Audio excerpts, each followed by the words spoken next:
All right, so Senator Mary Torres is responding to insinuations that she may have been involved in alleged fraud over at the Port Authority 2.5 years ago.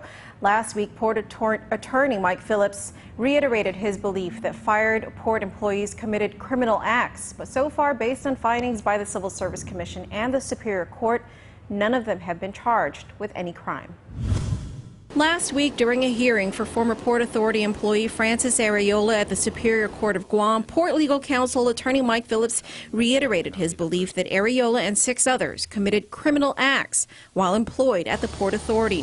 Phillips is referencing an alleged scheme in which 7 employees are accused of falsifying workers' compensation documents for former port marketing manager Bernadette Stern-Meno.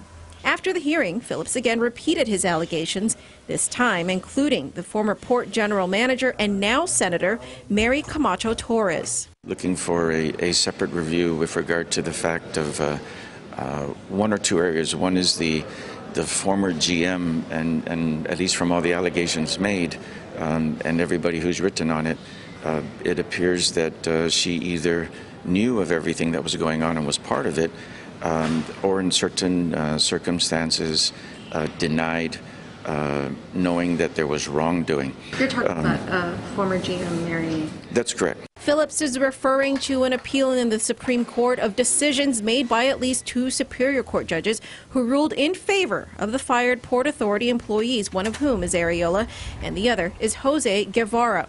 So far, 3 others are awaiting rulings from Superior Court judges, while the remaining 2 out of the 7 have yet to have their cases heard before the Civil Service Commission.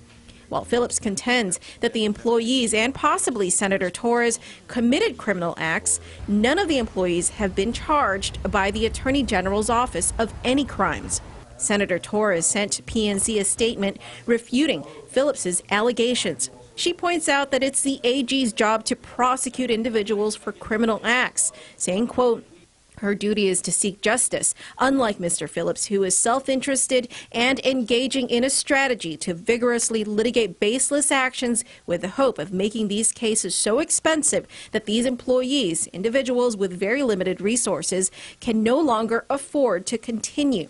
She goes on to say, quote, the only actions which border on criminal are Mr. Phillips's excessive billings and litigations by attrition strategy, which have cost Guam's taxpayers hundreds of thousands of dollars, if not more, end quote.